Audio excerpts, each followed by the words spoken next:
जी बच्चों अस्सलाम वालेकुम। हेलो वालेकुम सलाम participants. Sir.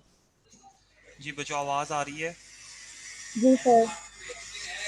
Okay participants, today बेटा असल में लेक्चर थोड़ा सा लेट स्टार्ट हुआ था इसी वजह से, क्योंकि ना मेरे पास दो केसेस थे रिगार्डिंग वेज एडवाइजिंग, तो that's why it got late. ठीक है, तो अब हम लोग स्टार्ट करने लगे हैं today's lecture. And today's lecture is lecture number 19 and we are going to learn about the normal anatomy and the arthrokinematics of the sacroiliac joint. ठीक है, it is one of the most important joint in the spine. ठीक है, और you can say that it act as an intermediate between the trunk and the lower extremity. ठीक है, so that is why it plays an important role. जिस तरीके से आपका स्कैपुलोथोरैसिक articulation होती है बेटा, इसी तरीके से जस्ट लाइक दैट। ठीक है, but more complicated as compare to scapulothoracic articulation, this is the sacroiliac joint। ठीक है, which actually connects the lower extremity with the trunk. ठीक है, so I am going to share the screen with you people regarding the lecture. Wait a minute.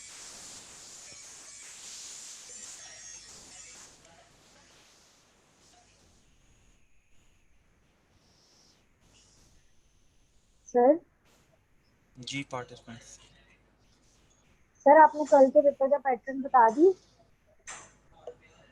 कल के paper का pattern बेटा MCQs ही होंगे। ठीक है, एसक्यूज नहीं होंगे, एमसीक्यूज होंगे सिर्फ। ठीक है, सर कितने एमसीक्यूज और उनका टाइम क्या होगा?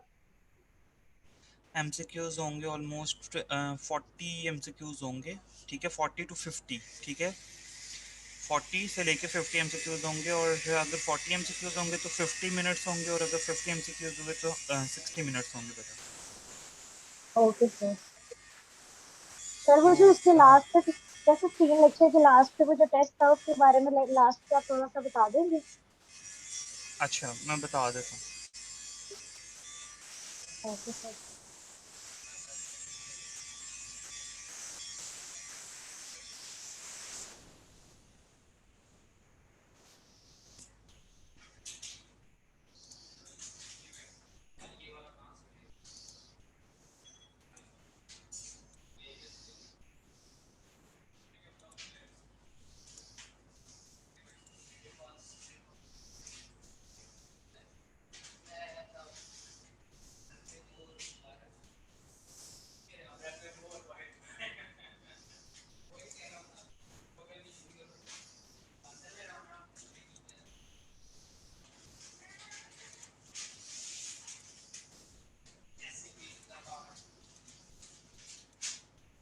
जी बच्चों अस्सलाम वालेकुम, आप लोगों को नज़र आ रहा है? पावर पॉइंट प्रेजेंटेशन नज़र आ रही है वालेकुम सबको? सलाम। जी सर आ रही है। Okay, so now we are going to study, or we are going to learn about the anatomy of the sacroiliac joint.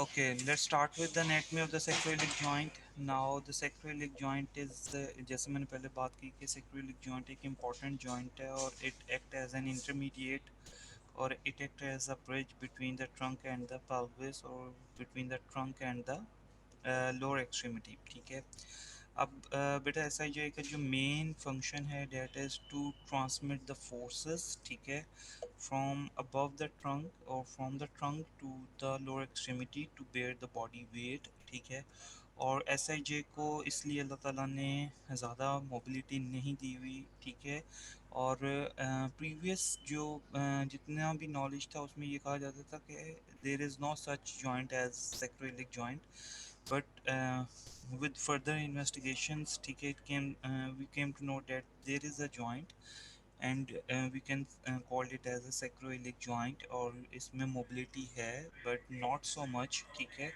और अल्लाह ताला ने इसको स्टेबिलिटी के लिए बनाया हुआ है ताकि ये इजीली फोर्सेस को ट्रांसमिट कर सके। ठीक है, ओके सो sacroiliac joint की अगर हम बात करें तो how it is going to be formed.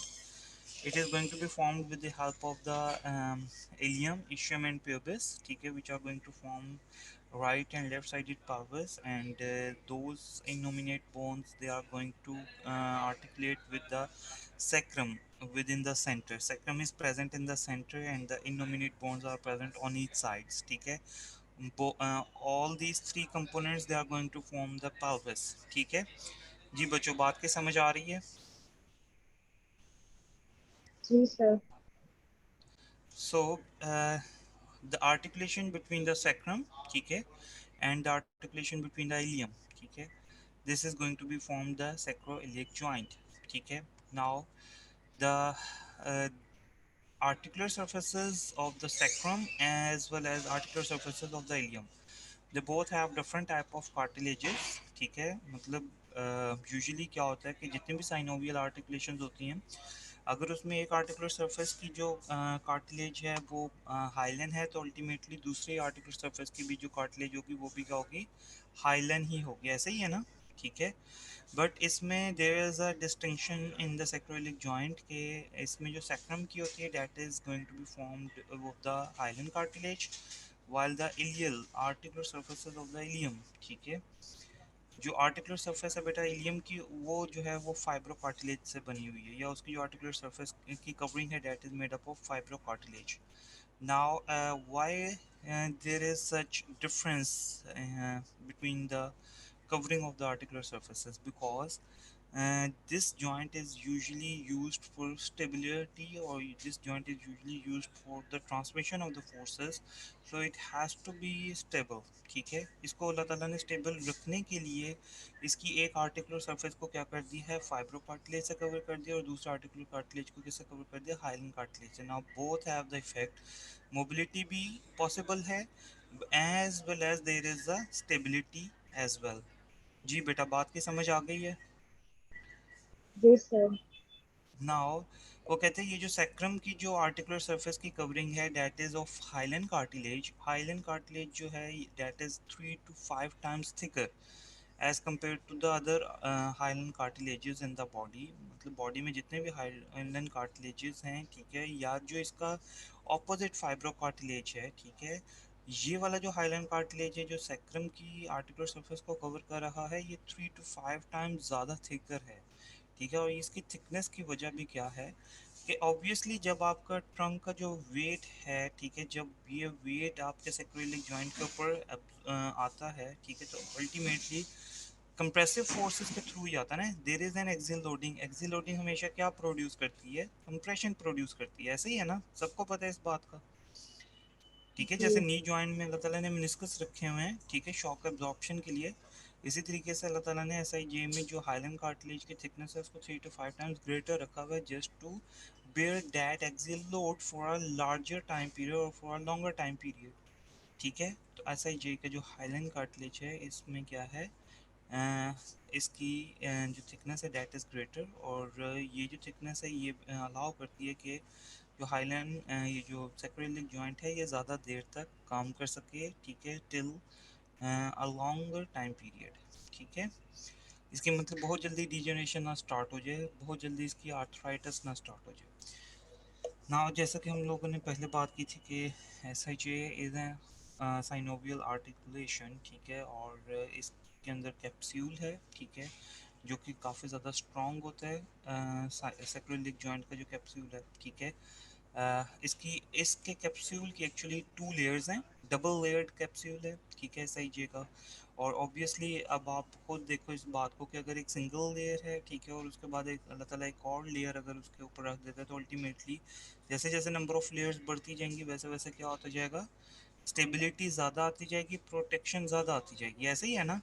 जैसे हमारे हमने बात की हुई है एनुलस फाइब्रोसिस की, तो एनुलस फाइब्रोसिस में भी क्या होता है कि कंसेंट्रिक शीट्स क्या होती हैं, ज़्यादा होती हैं ना, 10 to 12 होती हैं.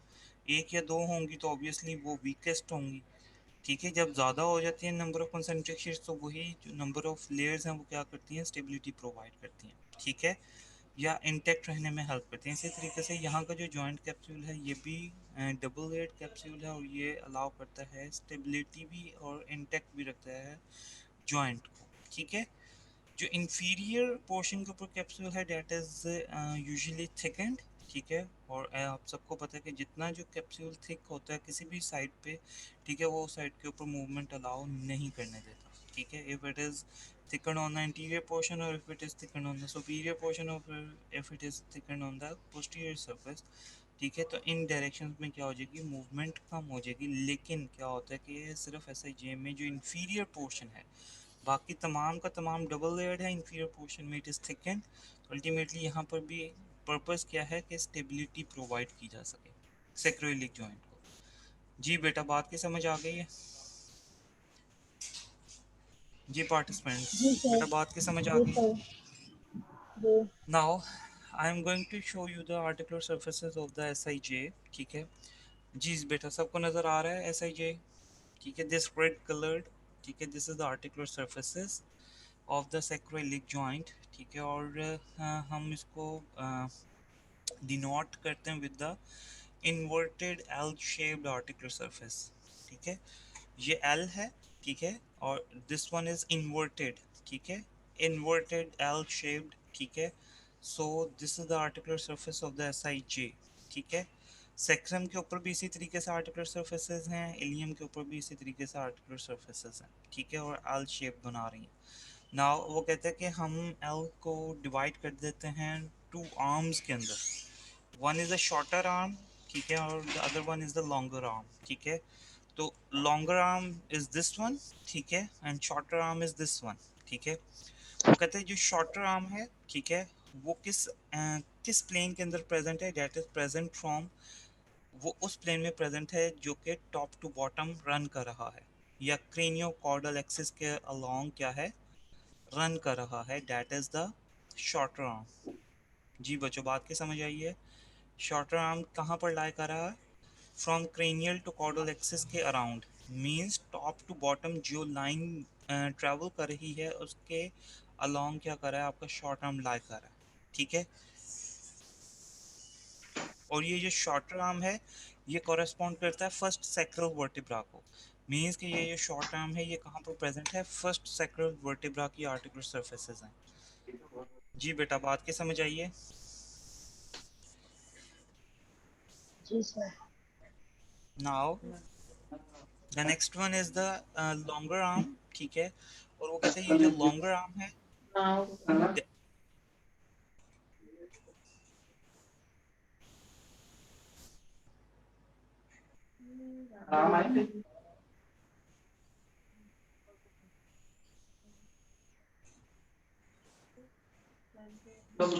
एक मिनट।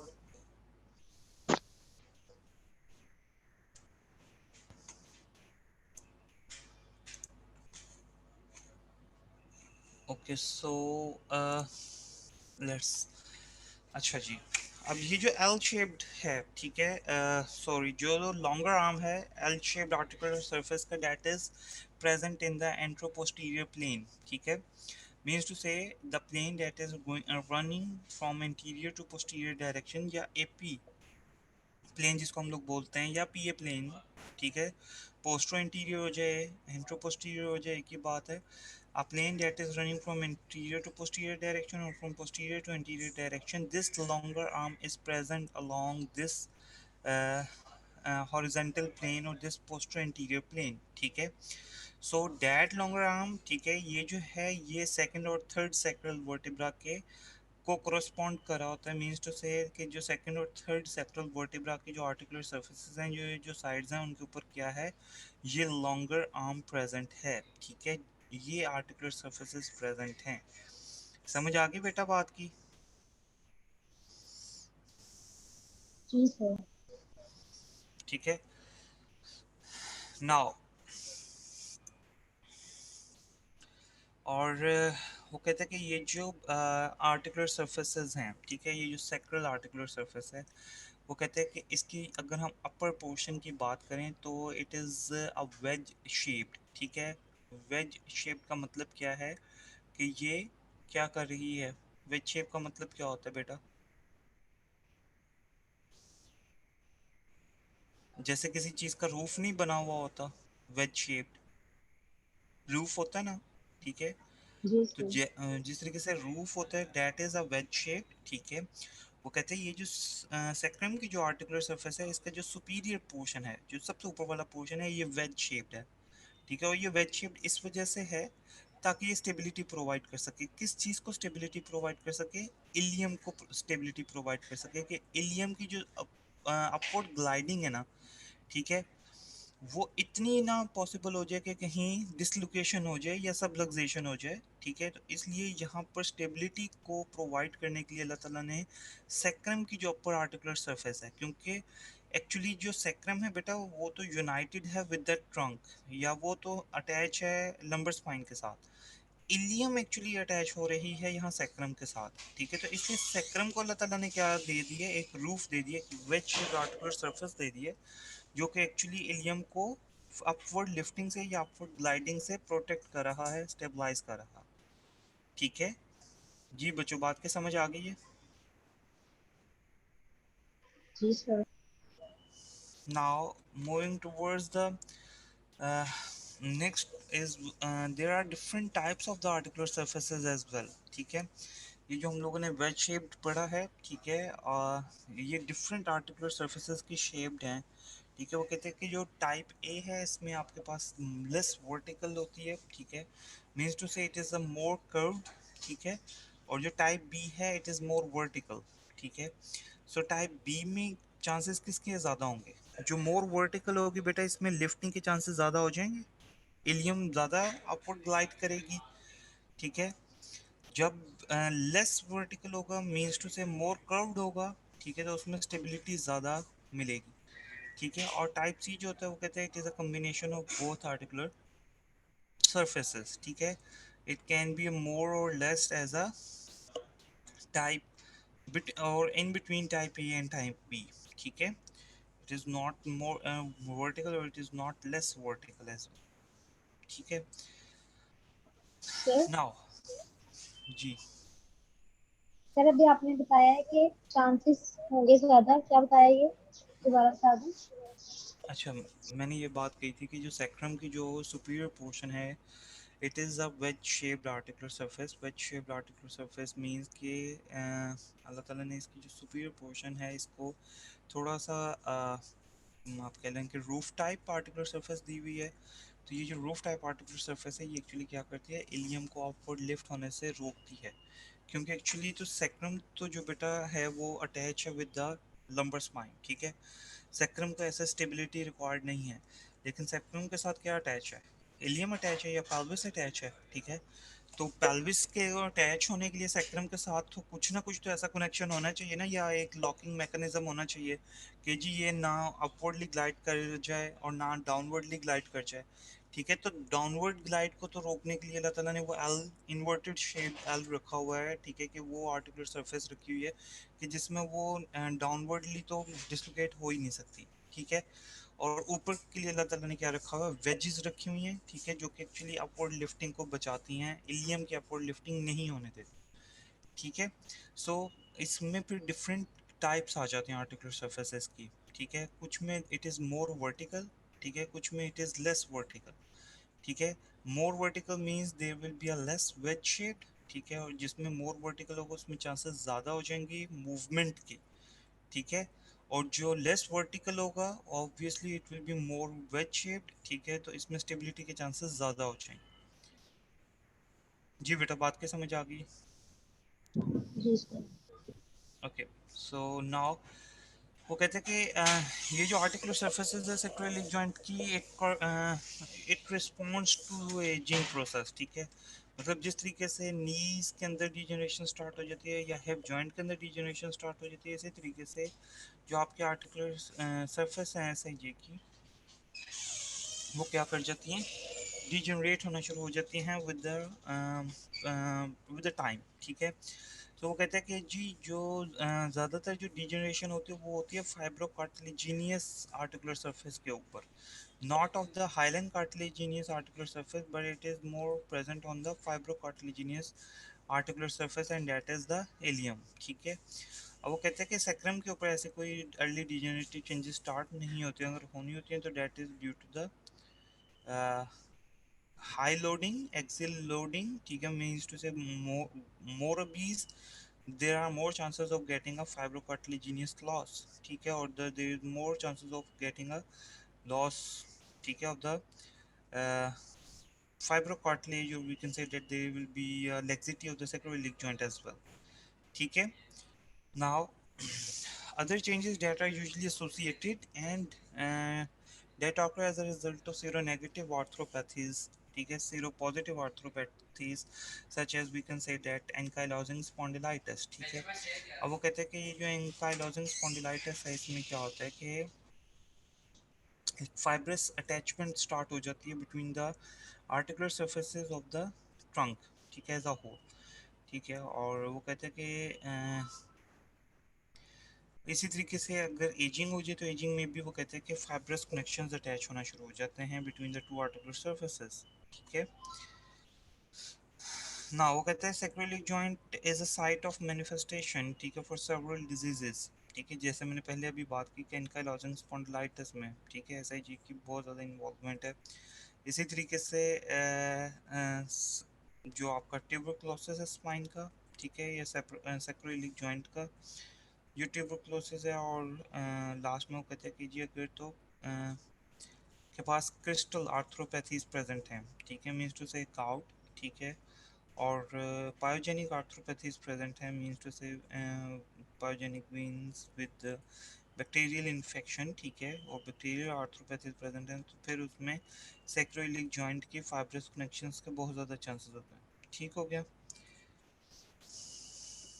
सर क्रिस्टल का क्या बताया? क्या कह रहे हो क्रिस्टल का क्या बताया? क्वेश्चन का? Crystal crystal. Crystal means there is a gout या आर्थराइटिस, ठीक है, जिसमें यूरिक एसिड डिपॉजिट्स नहीं हो जाते, ठीक है, आर्टिकुलर जी सर्फेसेस में, जी। ठीक है. इसी तरीके से ये जो गाउट है, ठीक है, ये आपके स्पाइन को भी इन्वॉल्व कर सकते हैं और उसमें भी क्रिस्टल्स अपीयर हो सकते हैं, ठीक है. नाउ ऐसे ये एक ऐसी जगह पे प्रेजेंट है जिसके अगर आप अबव बात करें तो that is the lumbar spine, ठीक है, जिसकी सिर्फ एक ही प्लेन में मूवमेंट है, that is sagittal plane movements are possible, ठीक है, एट द लंबर स्पाइन, ठीक है, और ये जो सैजिटल प्लेन मूवमेंट्स हैं ये कौन कौन सी हैं? फ्लेक्शन और एक्सटेंशन पॉसिबल है but rotation is not possible here at the lumbar spine, ठीक है. और इसी तरीके से अगर हम बात करें अबाउट द हिप जॉइंट, ठीक है, ऐसा जैसे जो नीचे प्रेजेंट है, ठीक है, हिप जॉइंट, वो कहते हैं कि हिप जॉइंट के अंदर जो मूवमेंट पॉसिबल है that is around 3 different axes, ठीक है. ऐसे ही है ना बच्चों? जी पार्टिसिपेंट्स, जी जी सर। ऐसे ही है ना? नीचे 3 एक्सिस जी के अराउंड मूवमेंट पॉसिबल है और इससे ऊपर एक एक्सिस के अराउंड मूवमेंट पॉसिबल है. सैजिटल प्लेन मूवमेंट पॉसिबल है at the lumbar spine, flexion extension हो सकती है पॉसिबल, जी ठीक है, और सर। जबकि आप अगर हम बात करें हिप जॉइंट की तो वहाँ पे 3 डिग्रीज की मूवमेंट है. Degree of freedom is equal to 3 means 3 axis के अराउंड है, 3 प्लेन के अराउंड है. So obviously there is an abrupt change, ठीक है, और इस abrupt change को possible करने के लिए अल्लाह ताला ने यहाँ पे एक sacroiliac joint रखा हुआ है जो कि actually इतनी stability provide कर देता है कि hip joint जो है वो easily move कर सके, ठीक है. ऐसे ही है ना, हमारे पास hip joint के लिए अगर stability required है तो वो actually stability कहाँ से आएगी? हम जब move करते हैं, ठीक है, और हम क्या कहते हैं कि जी हमारा एक आर्टिकुलर सरफेस फिक्स्ड होनी चाहिए और दूसरी आर्टिकुलर सरफेस मूवेबल होनी चाहिए, ऐसे ही कहते हैं ना, ठीक है. तो अगर जी सर। हिप जॉइंट की अगर हम बात करें, हमारी फीमर हम जब मर्जी उठ के खड़े हो सकते हैं, बैठ सकते हैं, चल सकते हैं. हमारी फीमर जो है वो इजीली मूवेबल है, that is the distal bone, but the proximal bone is the innominate bone, ठीक है. तो इनोमिनेट बोन को अल्लाह ताला ने किस तरीके से स्टेबलाइज किया हुआ है? विद द सैक्रोइलिक जॉइंट, ठीक है. But at the same time अगर उसके पास 80% स्टेबिलिटी है तो एट द सेम टाइम उसके पास 15% मोबिलिटी प्रेजेंट है, जिसकी वजह से ये सारी मूवमेंट्स क्या हैं? पॉसिबल हैं, ठीक है. जी ओके, वो कहते हैं कि जैसे मैंने पहले आपको बात कही थी कि जो sacroiliac joint है इसका जो मेजर फंक्शन है that is the transmission of forces और transmission of the axial load from the trunk down to the upper extremities. ठीक है ना, वो कहते हैं mobility of the sacroiliac joint is possible. ठीक है, और ये मोबिलिटी सिर्फ तब पॉसिबल है जब आपका एसआईजे जो है वो मोर स्टेबल होगा। ठीक है, उसके बाद वो कहते हैं कि ये जो मोबिलिटी है ये that is essential for the movement of the pain. ठीक है, और आपके पास जो movement range of motion possible है, जो रेंज ऑफ मोशन पॉसिबल है that is slight rotation as well as slight translation. ठीक है, so rotation that is possible is less than 4 degrees. ठीक है, जिस तरीके से बेटा आप डोर की एग्जांपल ले लो, हिंज लाइक। ठीक है, तो एक आर्टिकुलर सरफेस के ऊपर दूसरे आर्टिकुलर सरफेस का हिंज लाइक क्लोज होना और हिंज लाइक ओपन होना। ठीक है, that is the rotation which is possible at the sacroiliac joint. ये वो वाली रोटेशन नहीं है जो हम लोग आम किसी भी दूसरे जॉइंट की बात करते हैं कि जी एक आर्टिकुलर सरफेस दूसरे के ऊपर रोल कर गई है। ठीक है, that is not that type of rotation. That this rotation is actually the just like hinge joint. ठीक है, मीन्स टू से कि एक आर्टिकुलर सरफेस के ऊपर क्या करिए डोर की तरह ओपन और क्लोज हो रही है। ठीक है, and 1.6 millimetre of translation is usually जो है वो रिक्वायर्ड है या जो नॉर्मल फील की जाती है फॉर द sacroiliac जॉइंट। ठीक है, और वो कहते हैं कि अगर अगर एक एस आई जी जॉइंट, ठीक है, या अगर दोनों में से कोई एक sacroiliac जॉइंट जो है वो हाइपर मोबाइल हो जाता है। ठीक है, तो वो कहते हैं कि उसकी हाइपर मोबिलिटी की वजह से, ठीक है, जितनी भी फोर्सेस ट्रांसमिट हो रही हैं, ठीक है, वो अल्टीमेटली क्या करेंगे उस एस आई जी के ऊपर जो नॉर्मल है ऑपोजिट साइड के ऊपर, उसके ऊपर क्या होना शुरू हो जाएंगे, कंसंट्रेट होना शुरू हो जाएंगी, और वो भी एस आई जी क्या होना शुरू हो जाएगा, हाइपर मोबिलिटी की तरफ जाना शुरू हो जाएगा। ठीक है, और नेक्स्ट में वो कहते हैं कि अगर तो एक्स आई जे जो है, ठीक है, डेट इज हाइपोमोबाइल। ठीक है, तो अल्टीमेटली वो कहते हैं कि जितनी भी फोर्सेस ट्रांसमिट हो रही हैं दूसरे एसआईजे के ऊपर जो कि नॉर्मल बिहेव कर रहा था, ठीक है, उसके ऊपर जितनी भी फोर्सेस ट्रांसमिट हो रही हैं वो एसिमेट्रिकली कम होना शुरू हो जाएंगी। मतलब उतनी फोर्सेस ट्रांसमिट नहीं हो रही होंगी जितनी फोर्सेस रिक्वायर्ड हैं ट्रांसमिशन के लिए। ठीक है, और अल्टीमेटली क्या होगा कि आपकी जो मूवमेंट है वो वहाँ पर डिसफंक्शन होना शुरू हो जाएगी। ठीक है, दूसरा जो एसआईजे है वो भी डिसफंक्शन होना शुरू हो जाएगा। ठीक है, लेकिन वो कहते हैं कि जो जॉइंट है जिसके ऊपर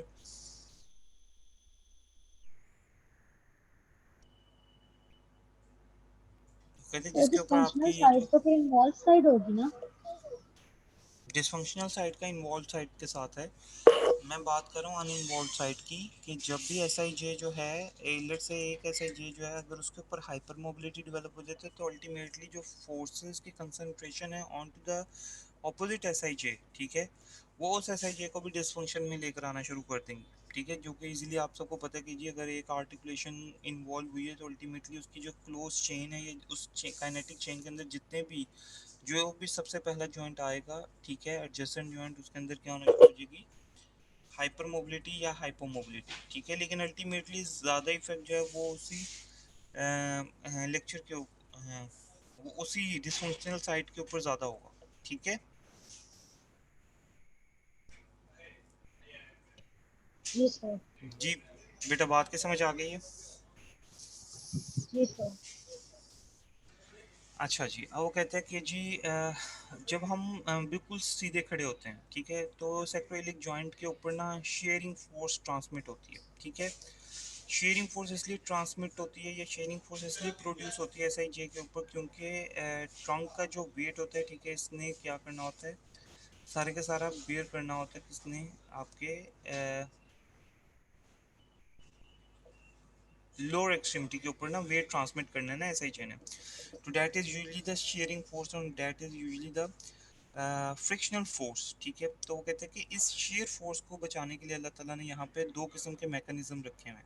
ठीक है, ताकि मैक्सिमम इसके ऊपर फोर्सेस ना क्रिएट हों, डाउनवर्ड प्रेशर ना पुट हो, ठीक है, दोनों आर्टिकुलर सरफेस एक दूसरे से दूर ना जाए, ठीक है। वो कहते हैं कि जब दोनों आर्टिकुलर सरफेस एक दूसरे से दूर नहीं जाते, ठीक है, तो अल्टीमेटली वहाँ पर क्या होगा, स्टेबिलिटी बेहतर हो जाएगी, ठीक है। अब आप सिंपल सी बात देखो कि यहाँ पे जो दो मैकेनिज्म्स हैं शेयर फोर्स को प्रिवेंट करने के लिए, उसमें एक है and that is what we call as form closure, means के ऐसी स्टेबिलिटी जो कि डिपेंड कर रही हो स्ट्रक्चर्स के ऊपर, ठीक है। और जो सेकंड है दैट इज द फोर्स कोलाइजर, ठीक है। वो कहते हैं ये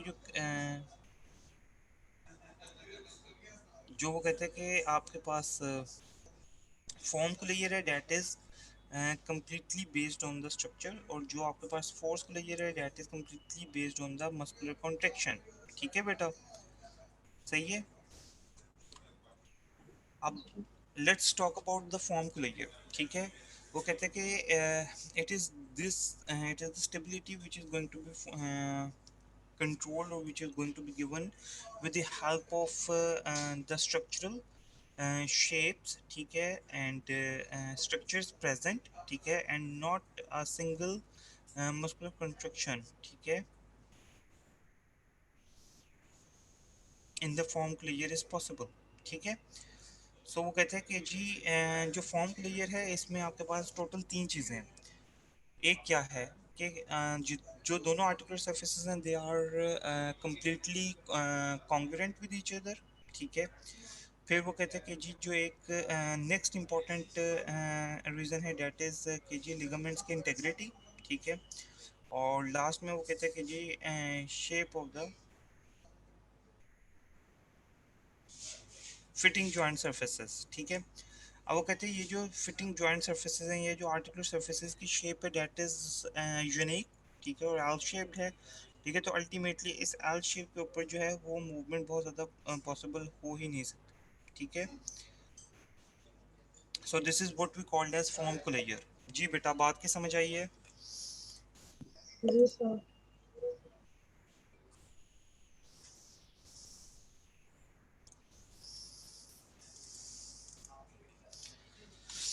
okay, now we are going to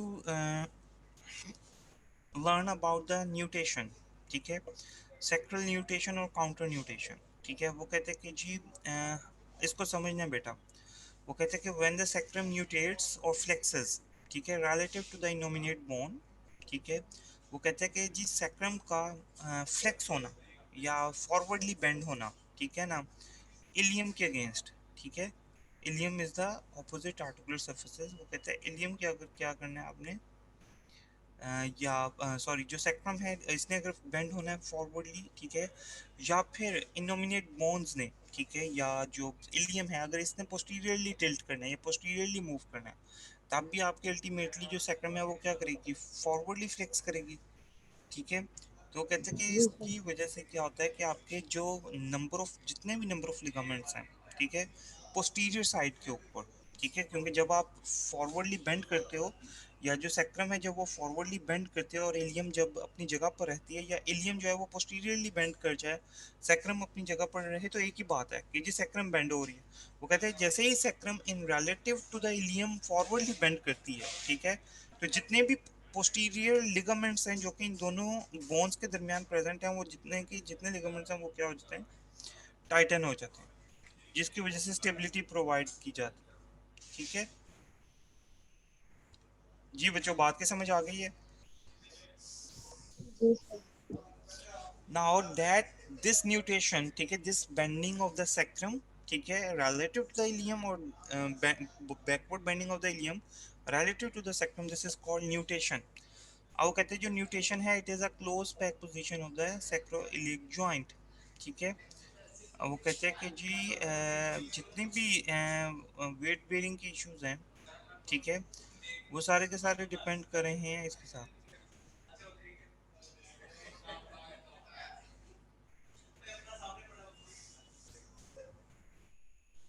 जी बेटा,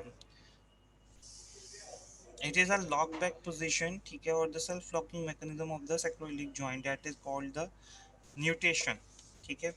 अब वो कहते हैं काउंटर न्यूट्रिशन की अगर हम बात करें, ठीक है, तो काउंटर न्यूट्रिशन जो है वो कहता है कि जी ये सेल्फ रिडक्शन का जो फॉर्मूला है इसको भी क्या कर देगा, कम कर देगा, ठीक है। और वी कैन से दैट कि जी क्लोज पैक पोजीशन जो है वो आपकी रिड्यूस हो जाएगी with the help of counter nutrition.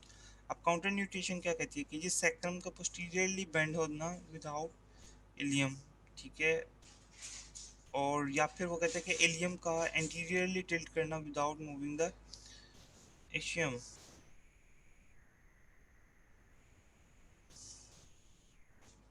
सो वो कहता है कि जो काउंटर न्यूट्रिशन है, ठीक है, सर वो कैसे कैसे, जी। सर जो सिंपल न्यूट्रिशन है उसमें दोनों मूव करती है एक दूसरे के रिस्पेक्ट से। नहीं नहीं, दोनों मूव नहीं करती बेटा, रिलेटिव टू वन। मतलब कि इलियम अगर स्टेबल है तो सैक्रम बेंड करे फॉरवर्डली। मैंने दोनों केसेस बताए कि जी सैक्रम फॉरवर्डली बेंड कर रही है, ठीक है, on to the ilium, ilium is stable, ठीक है, या फिर वो कहता है इलियम का पोस्टीरियरली बेंड करना और सैक्रम का क्या करना, इमोबाइल रखना, इंटीरियरली। ठीक है, that is called the sacral nutation. अब काउंटर न्यूटेशन क्या है, इसके ऑपोजिट है। काउंटर न्यूटेशन क्या कहता है कि जी सैक्रम का फॉरवर्डली ना बेंड करना है, सैक्रम का बैकवर्डली बेंड करना, ठीक है।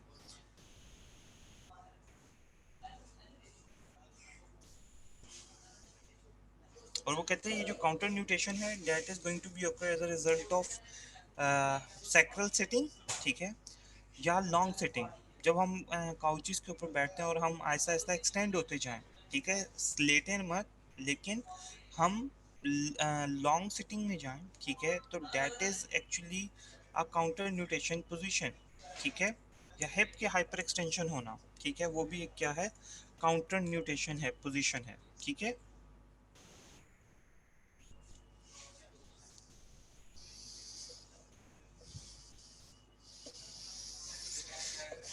जी बच्चों, यहाँ तक बात की समझ आ गई है?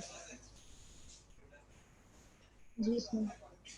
अच्छा, अब वो क्या कहता है, वो कहता है कि जी जब भी हम लोग फॉरवर्डली बेंड करते हैं, ठीक है, क्या करते हैं, फॉरवर्डली बेंड करते हैं, ठीक है, तो क्या होता है कि हमारी जो इनोमिनेट बोन्स हैं, ठीक है, वो क्या करती हैं, आउटवर्डली रोटेट करती हैं, ठीक है, या हम कह लें कि जैसे मैंने पहले बात की ना कि जी रोटेशन पॉसिबल है एस आई जी के ऊपर, और उस पर मैंने एग्जांपल दी कि जिस तरीके से डोर है वो ओपन या क्लोज हो रहा है, इसी तरीके से यहाँ पर क्या होगा कि जब भी हम फॉरवर्डली बेंड करना शुरू करते हैं तो हमारी ये जो पैल्विस होती है ये क्या कर जाती है, ओपन कर जाती है या रोटेट कर जाती है आउटवर्डली, ठीक है। तो जब वो कहते हैं कि ये आउटवर्डली रोटेट करती है तो जो पीछे आपके पोस्टीरियर सुपीरियर इलिक स्पाइंस हैं, ठीक है, इलिक क्रेस्ट की बैक साइड के ऊपर जो पोस्टीरियर सुपीरियर इलिक स्पाइन है, ठीक है, डिंपल्स जो पीछे डिंपल पड़ते हैं ना बेटा, ट्रंक पे बैक पे डिंपल्स पड़ते हैं, उस डिंपल के बिल्कुल थोड़ा सा नीचे आपके पास दो क्या हैं,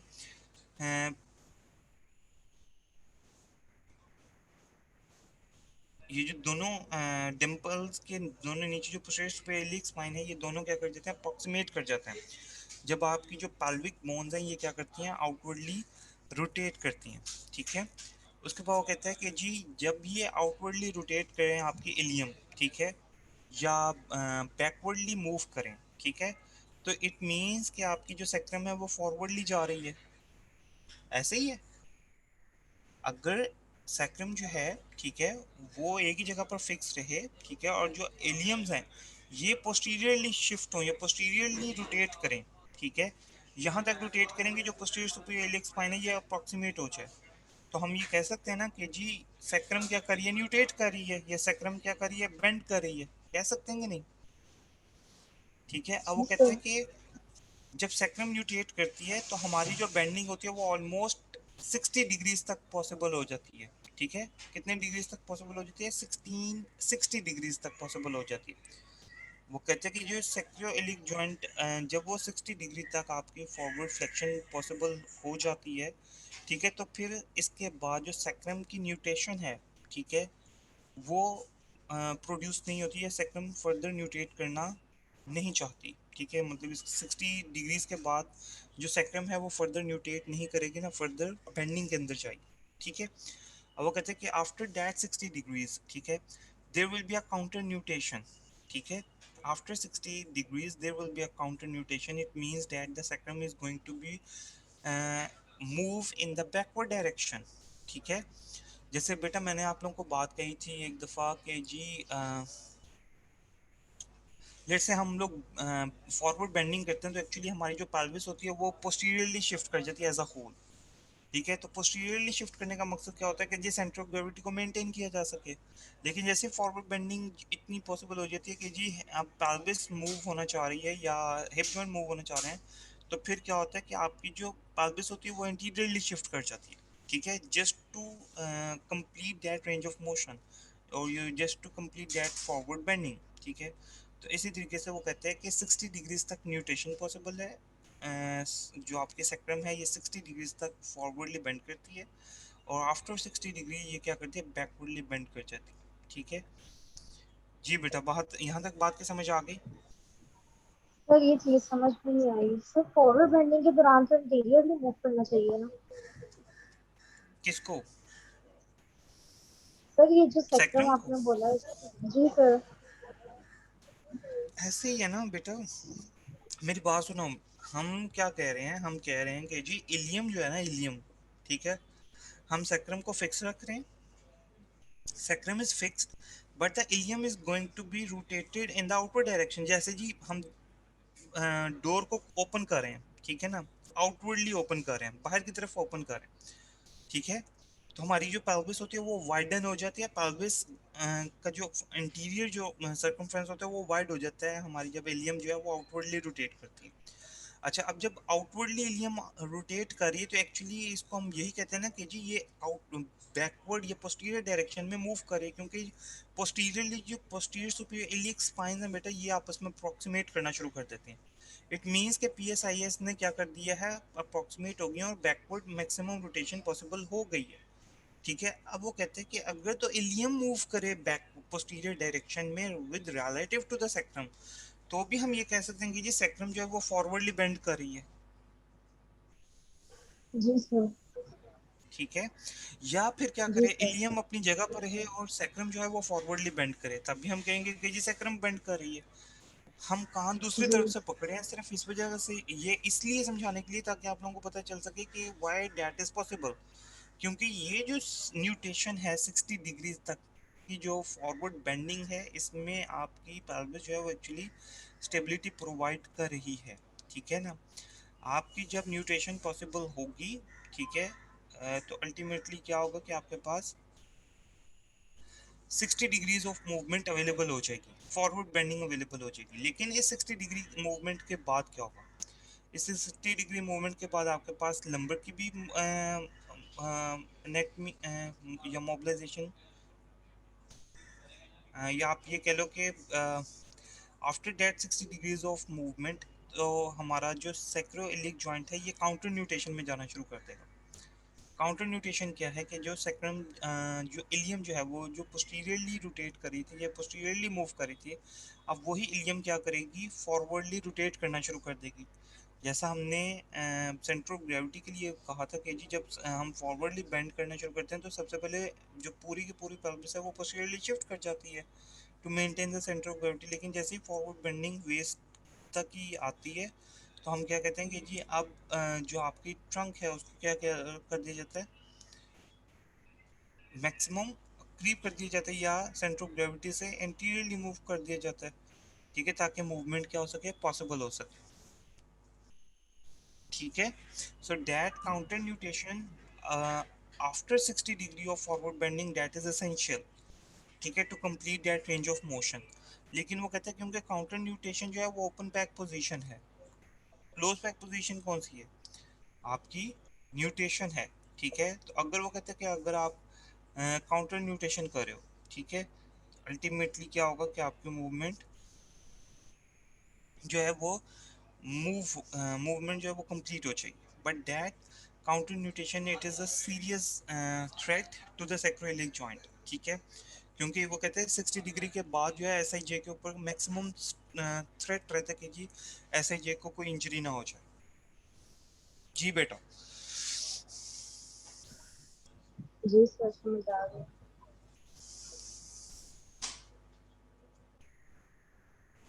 Now, the fourth layer is completely dependent on the muscular system of the sacroiliac joint. ठीक है, अब वो कहते हैं कि जी ये जो musculoskeletal system है, ये जो muscular system है, that is going to be present on the three other things or two other things, that is the neurological system, control, ठीक है, of the nervous system, ठीक है, and the second one is the gravitational forces. ठीक है, वो कहते हैं इन दोनों के रिस्पॉन्स में आपका मस्कुलर सिस्टम जो है वो एक्टिवेट होता है और फोर्स प्लेयर प्रोवाइड करता है, या फिर कॉन्ट्रेक्टाइल फोर्सेस इतने प्रोड्यूस कर देता है कि आपके जो आईफोन है इसको क्या हो जाती है, स्टेबिलिटी प्रोवाइड हो जाती है। ठीक हो गया बेटा। नाउ वो कहते हैं कि जी फोर्स प्लेयर में राइट अमाउंट ऑफ फोर्स, ठीक है, one important factor is for force player कि जी जितनी जो फोर्स रिक्वायर्ड है, ठीक है, let's say 50 newton force required है, तो right amount of force possible 50 newton force ही चाहिए होगी, ठीक है, एट राइट टाइम, ठीक है, जिस टाइम पर रिक्वायर्ड है उसी टाइम के ऊपर, ठीक है, और अ कंट्रोल सिस्टम, ठीक है, जो कि सारे मूवमेंट को क्या करे, कंट्रोल करे, ठीक है, दैट इज एसेंशियल, ठीक है, for force play to work, ठीक है, और अगर वो कहते हैं इनमें से कोई भी एक चीज़ आउट ऑफ फंक्शन है और if there is a dysfunction, ठीक है, तो अल्टीमेटली क्या हो जाएगा, आपके स्टेबिलिटी जो है वो लॉस होना शुरू हो जाएगी सैक्रोइलिक जॉइंट की। नाउ the muscles, ठीक है, that are going to provide a force player or that are going to provide contractile forces, ठीक है, वो कहते हैं कि वो जो मसल्स हैं हम लोगों ने उनको डिफरेंट यूनिट्स के अंदर डिवाइड कर दिए। एक इनर यूनिट है, ठीक है, एक आउटर यूनिट है, एक डीप यूनिट है और एक लॉन्गिट्यूडिनल यूनिट है, ठीक है। अब वो कहते हैं कि ये जो इनर यूनिट है, ठीक है, आप इस इनर यूनिट को कहो कि जी that inner unit is the muscles of deep muscles, वो जो डीप मसल्स है ना, that is forming the inner unit, ठीक है, तो that inner unit is consisting of the transverse abdominis, ठीक है, एब्डोमिनल मसल्स में आपका ट्रांसवर्स एब्डोमिनस, ठीक है, पेल्विक फ्लोर के मसल्स, ठीक है, और उसके बाद मल्टीफिडस, ठीक है, one on the anterior aspect, one on the posterior aspect, that is multifidus, and one on the inferior aspect, that is the pelvic and diaphragm of the or we can say that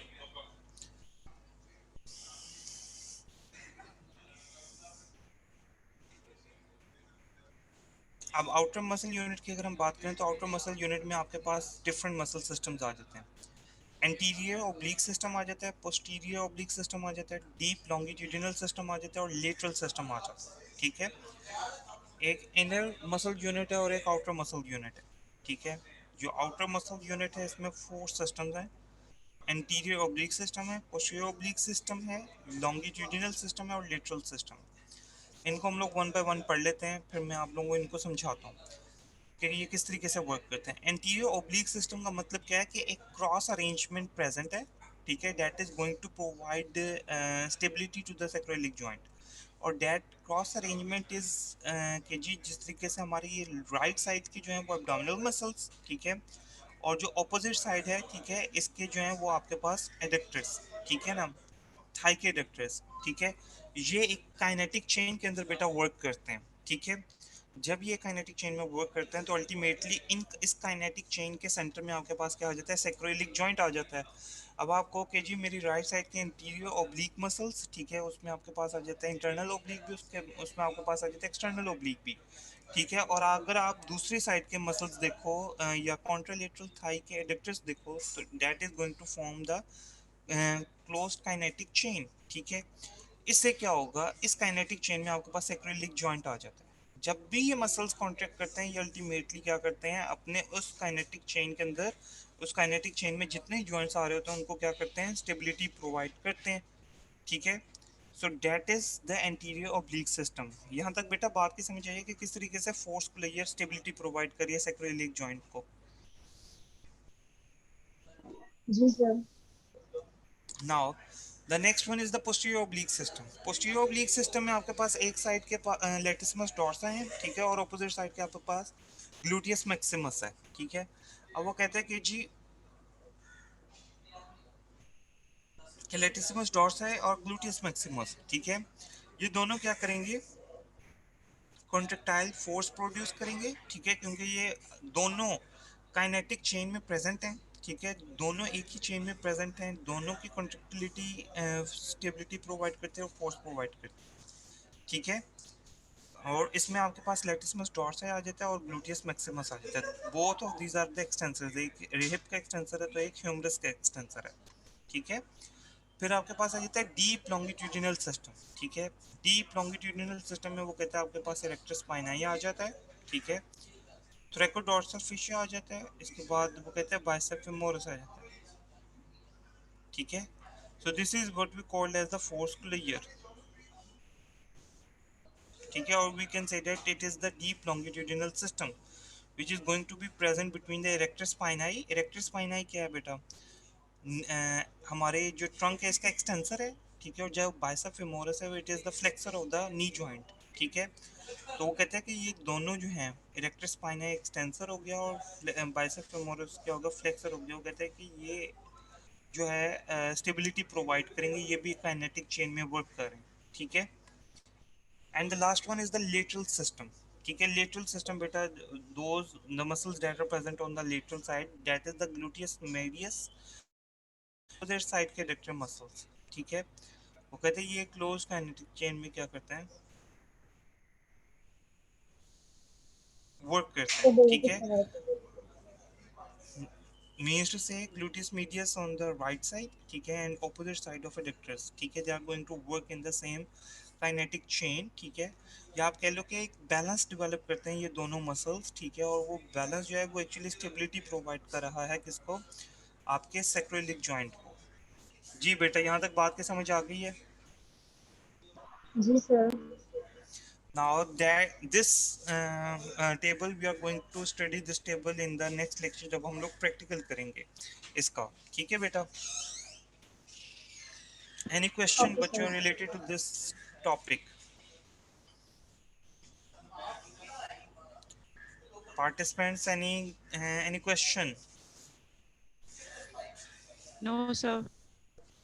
no sir. Okay, so participants, best of the luck for the tomorrow's mid exam, ठीक है। अच्छा सा पढ़िएगा और बड़े ध्यान से आप लोगों ने पेपर को सॉल्व करना है इजी होके, ठीक है। सर सिनेरियो बेस्ड होगा। हम्म, मतलब कुछ होंगे सिनेरियो बेस्ड, सर ज्यादा लंबे सिनेरियोज ना बनाइएगा। नहीं ज़्यादा लंबे नहीं होंगे। शॉर्ट क्वेश्चंस होंगे सर? नहीं नवाज बेटा, शॉर्ट क्वेश्चंस नहीं है, सिर्फ एमसीक्यूज होंगे। सर वो जो टेस्ट था वो ठीक है भी सर। बता दें। बेटा 40 एमसीक्यूज हुए तो 50 मिनट्स का टाइम होगा, 50 नहीं एमसीक्यूज नहीं हुए सर वो तो मैं 60 मिनट्स। सर मैं सर्वाइकल के वो जो टेस्ट है ना वो पूछ रही हूँ, पर्लिंग्स और एडिशंस वाला।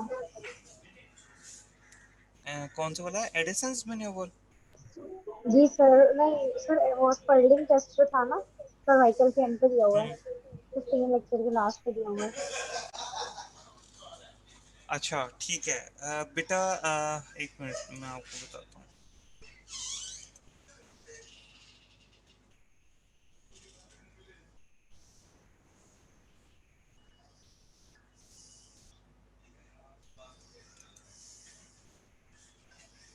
सर जी बेटा। सर हमने जब कपल मूवमेंट्स पढ़ी थी अपर सर्वाइकल स्पाइन में, तो उसमें जो कैपिटल फ्लेक्शन और एक्सटेंशन था, उसमें जब आपने प्रैक्टिकल हम्म, करके दिखाया था वो समझ मुझे सारा आ गया। मुझे एक चीज़ कंफ्यूज करी है कि आपने जब प्रैक्टिकल करवाया था तब आपने बोला था कि ड्यूरिंग कैपिटल फ्लेक्शन जो पोस्टीरियर साइड का कैप्सूल होता है ना उसको हम एक्सटेंशन बैरियर बोल रहे होते हैं, और जो एंटीरियर साइड वाला होता है ना उसको हम कैपिटल एक्सटेंशन में उसको फ्लेक्शन बैरियर बोल रहे होते हैं। ऐसा ही है? क्योंकि नेक्स्ट मैं रिकॉर्डिंग सुन रही थी देखो उसमें मेरी बात आपने। सुनो, जी सर। मैं आपको बताता हूँ इसका इजी क्या है। जो फ्लेक्शन की, लेट से हमने बात की थी कैपिटल फ्लेक्शन की, ठीक है, मैं एक एग्जांपल दे रहा हूँ। कैपिटल फ्लेक्शन में हमारे ऑक्सीपिटल कंडाइल्स क्या कर रहे हैं, ग्लाइड उनकी कहाँ पर हो रही है, पोस्टीरियर साइड के ऊपर हो रही है, ठीक है, जी सर। ठीक है ना। तो पोस्टीरियर कैप्सूल हमारी ग्लाइडिंग को क्या करते हैं, प्रिवेंट करते हैं पोस्टीरियर यस सर। डायरेक्शन में यस सर। ऑक्सीपिटल कैनाल्स की। तो वही जो पोस्टीरियर कैप्सूल होगा ना, वो क्योंकि फ्लेक्शन को लिमिट कर रहा है इसलिए उसको फ्लेक्सर बैरियर बोला जाएगा। ओके सर, यानी पोस्टीरियर ठीक है। कैप्सूल को हम फ्लेक्शन बैरियर कह रहे हैं हाँ, क्योंकि वो और फ्लेक्शन एंटीरियर कर। कैप्सूल को हम लोग एक्सटेंसिव बैरियर कह रहे हैं क्योंकि वो क्या कर रहा है, ग्लाइडिंग को प्रिवेंट कर। जी सर। ठीक है। सर एक्चुअली जो जब हम कर रहे थे ना तब आपने वो बोला था, इसका उलट बोला था मुझे लगता है, और नेक्स्ट लेक्चर में ऑपोजिट आप बोल दिया मतलब था। सही बोला। जी सर, मैंने नोट्स बनाए थे ना हाँ, तो उसमें इसी दैट तरह इज लिखा हुआ था। जो, हाँ, फ्लेक्शन को जो लिमिट करेगा बेटा वो फ्लेक्सर बैरियर कहलाएगा, वो क्योंकि पोस्टीरियर कैप्सूल कर रहा है। ठीक है। ग्लाइडिंग को लिमिट। ठीक है, तो अल्टीमेटली उस पोस्टीरियर कैप्सूल को हम फ्लेक्सर बैरियर बोलेंगे। ठीक है। जी sir. Okay sir, thank you. Okay बेटा। ओके, मैं टेस्ट ढूंढ रहा हूँ बेटा, जैसे टेस्ट मिलते मैं आपको बता देता हूँ। This is 14. सर लेक्चर 15 के लास्ट पे है। Okay, now lecture 15। अच्छा हाँ, इसके में स्पेशल टेस्ट हैं। ठीक है।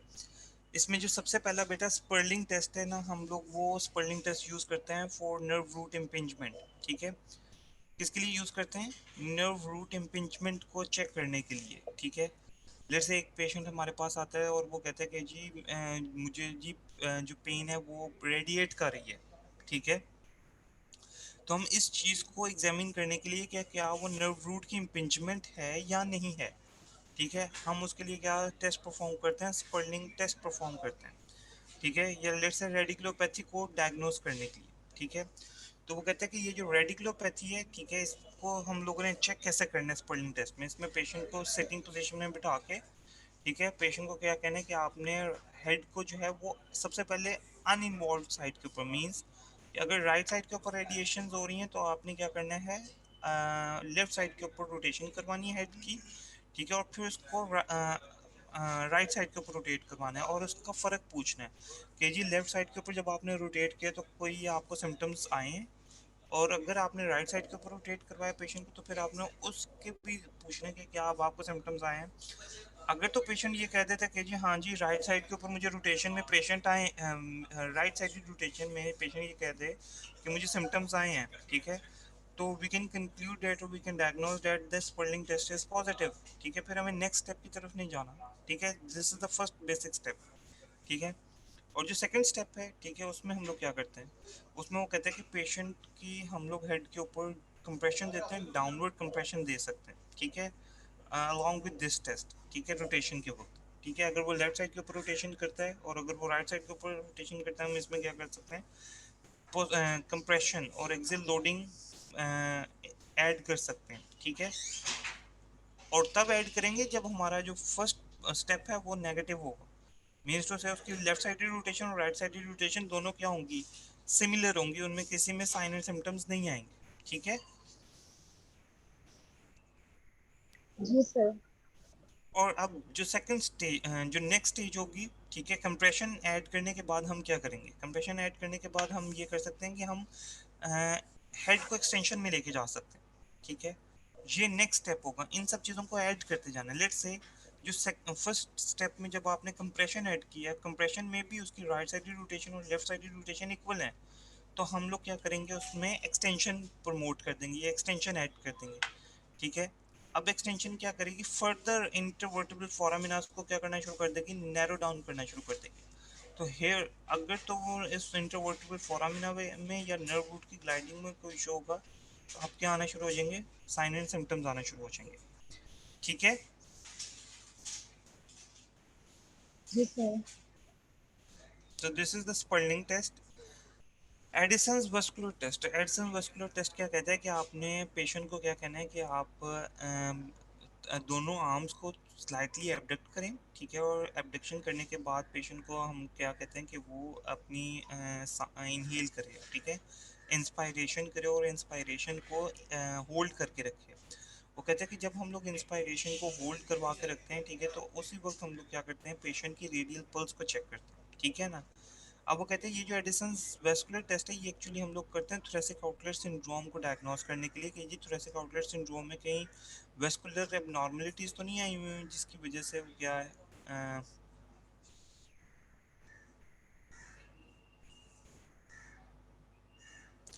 ठीक है।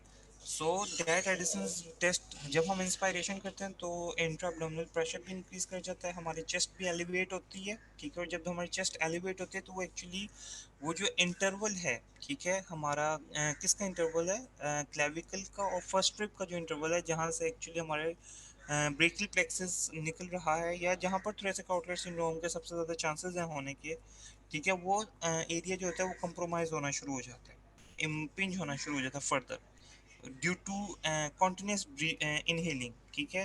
मतलब आप इनहेल करके होल्ड करके रख रहे हो, ठीक है, तो वो एरिया क्या होता जाएगा, आहिस्ता आहिस्ता फर्दर कंप्रोमाइज होता जाएगा, ठीक है। और जब आप उस पेशेंट की रेडियल पल्स को चेक कर रहे होगे तो आप इन दोनों राइट साइड और लेफ्ट साइड दोनों की रेडियल पल्सेस को चेक करके क्या कर सकते हो, कंपेयर कर सकते हो। अगर किसी एक साइड के ऊपर इशू आ रहा है, ठीक है, तो इट मीन्स कि दैट साइड इज इन्वॉल्व, ठीक है। जी sir. Next is the rose test. Rose test में हम लोग शोल्डर एबडक्शन करवाते हैं 90 डिग्रीज के ऊपर, ठीक है, सही है। और इसी तरीके से हम लोग 90 डिग्री की एल्बो फ्लेक्शन करवाते हैं, ठीक है, सही है। जैसे हैंड रेज नहीं करते दोनों, ठीक है, उसी तरीके से हम लोगों ने हैंड रेज करना है, but that is on the 90 degree off shoulder abduction and 90 degree of elbow flexion, ठीक है। उसके बाद हम क्या करते हैं, पेशेंट को कहते हैं कि उसने 3 मिनट्स तक ना फिंगर फिस्टिंग करनी है, ठीक है, हैंड फिस्ट बनाना है, ओपन करना है, फिस्ट बनानी है, ओपन करनी है, ठीक है ना। so that fasting is going to help you diagnose the issue, ठीक है। और ये भी थोरेसिक आउटलेट सिंड्रोम में वेस्कुलर एबनॉर्मलिटी वेस्कुलर इन्वॉल्वमेंट को चेक करने के लिए हम लोग यूज करते हैं, ठीक है ना। सो डैट क्लेंचिंग और that making of the fist, ठीक है, अगर तो वो फिस्टिंग जो है वो रेडियल पल्स को इंटरप्ट करना शुरू कर दे या रेट और रिदम को इम्पेयर कर दे, ठीक है, तो इट मीन्स कि डैट साइड इज इन्वॉल्व, ठीक है ना। और वहाँ पर वो कहते हैं कि जी जो एक्सिलरी जो क्लेविकुलर इंटरवल है, ठीक है ना, वो इन्वॉल्व है, ठीक है। So that are the 3 test we can जी perform sir. On the for the cervical spine. Thank you sir. Okay बच्चों, अल्लाह हाफिज। अल्लाह हाफिज सर।